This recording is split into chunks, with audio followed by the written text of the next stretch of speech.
اگر دعا گناہوں سے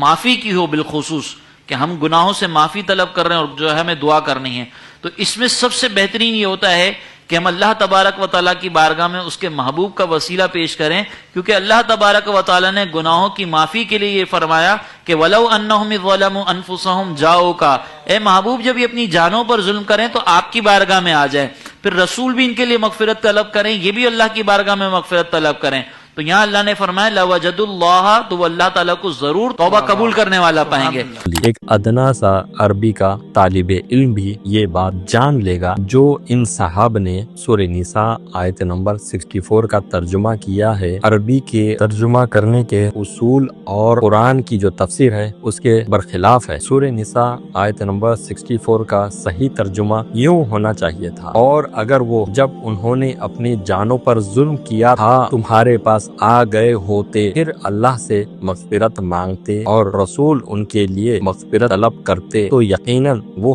اللہ کو بہت زیادہ توبہ قبول کرنے والا، نہایت رحم کرنے والا پاتے۔ یہ کون لوگ تھے جو اپنی جانوں پر ظلم کر رہے تھے، اور یہ کیا ظلم کر رہے تھے؟ اور نبی کی وفات کے بعد اگر اپنی جانوں پر ظلم کر بیٹھیں تو کیا نبی کے قبر پر جانے کا حکم ہے اس میں؟ ہرگز نہیں۔ صحابی رسول کے شاگرد مجاہد رحم اللہ فرماتے ہیں سورہ نساء آیت نمبر 60 کی تفسیر میں، یہ آیت منافقین اور ان یہود کے بارے میں نازل ہوئی جو اپنے جھگڑوں کا فیصلہ یہودی کعب بن اشرف کے پاس لے کر گئے تھے، رسول اللہ صلی اللہ علیہ وسلم سے فیصلہ کروانے کے بجائے۔ دلیل تفسیر مجاہد اور تفسیر ابن ابی حاتم، اس کی وضاحت آپ کو ملے گی معجم الکبیر طبرانی حدیث نمبر 12045۔ ابن عباس رضی اللہ عنہ سے روایت ہے، انہوں نے کہا ابو برزہ اسلمی ایک کاہن تھا جو یہودیوں کے درمیان ان کے جھگڑوں کے فیصلے کرتا تھا، لوگ اپنے اختلاف اس کے پاس لے جایا کرتے تھے، پھر کچھ مسلمان بھی اپنے جھگڑے لے کر اس کے پاس آ گئے تو اللہ عز و جل نے آیت نازل فرمائی، آیا تم نے ان لوگوں کو نہیں دیکھا جو دعویٰ کرتے ہیں کہ وہ اس چیز پر ایمان لائے جو تم پر نازل کی گئی ہے اور جو تم سے پہلے نازل کی گئی، لیکن وہ چاہتے ہیں کہ اپنا فیصلہ طاغوت کے پاس لے جائیں، حالانکہ انہیں حکم دیا گیا تھا کہ اس کا انکار کریں۔ سورہ نساء آیت نمبر 60۔ پھر یہاں تک اللہ سبحانہ و تعالیٰ نے آیت نازل کی، ہم نے تو صرف بھلائی اور صلح ہی کا ارادہ کیا تھا، سورہ نساء آیت نمبر 62۔ ان دلائل سے آپ کو پتہ چلا سورہ نساء آیت نمبر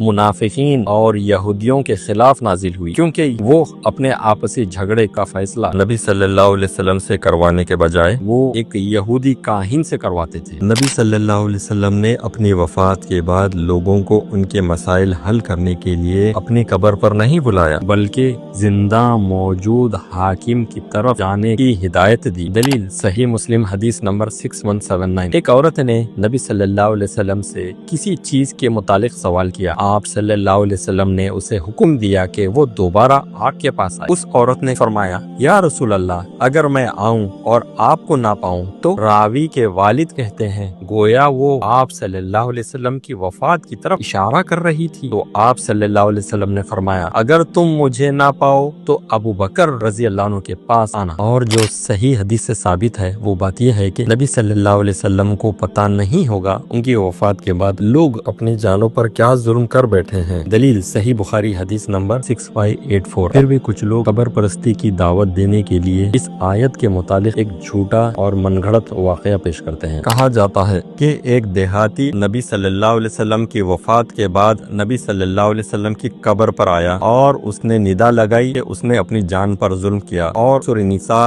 آیت نمبر 65 کی تلاوت کی تو قبر سے آواز آئی کہ اللہ نے اسے بخش دیا۔ یہ دیہاتی کون تھا جس کے نہ ایمان کے بارے میں پتا ہے نہ اسلام کے بارے میں پتا ہے؟ اسی لیے حنفی علماء نے اپنی کتاب تفسیر مدارک میں اس روایت کو جھوٹا قرار دیا، فرماتے ہیں احادیث کی معتبر کتابوں میں اس روایت کا ثبوت نہیں ملتا، اس لیے علامہ نصفی نے قیلا یعنی کہا جاتا ہے کہ کمزور الفاظ سے ذکر کیا ہے، اور امام علی الہندی نے اپنی کتاب کنز الاعمال میں اس روایت کو ضعیف قرار دیا، اور امام بہقی نے اپنی کتاب شعب الایمان میں اس روایت کو نہایت ہی کمزور اور سند کے ساتھ درج کیا ہے۔ اسی لیے امام ابن عبد الحادی رحمت اللہ علیہ اپنی کتاب الصارم المنکی فی الرد علی السبکی میں فرمایا، اور ان کا یہ کہنا کہ اسی طرح علماء نے اس آیت کو دونوں حالتوں میں عموم سمجھا، یعنی جب ظلم کر بیٹھے تو نبی صلی اللہ علیہ وسلم کے پاس جا کر ان سے فیصلہ کروانا جب وہ بحیات موجود تھے،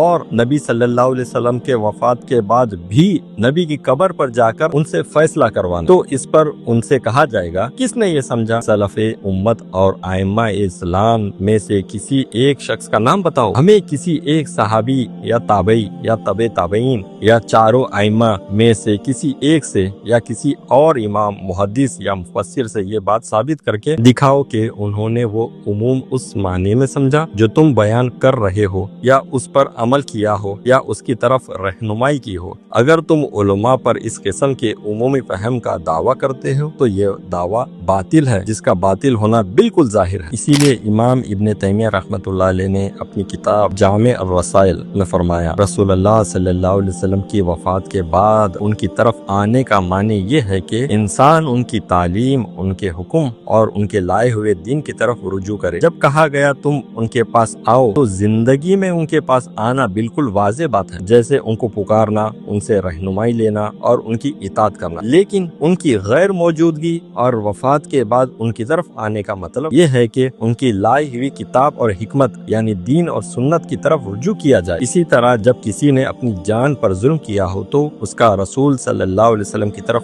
آنا اصل میں ان کے حکم کی طرف پلٹنا ہے۔ جب وہ اس حکم کی طرف واپس آتا ہے تو جس طرح زندگی میں کوئی گناہگار رسول اللہ صلی اللہ علیہ وسلم کی اطاعت میں داخل ہوتا ہے اور گناہ سے پلٹتا ہے، بالکل اسی طرح وفات کے بعد بھی ہوتا ہے۔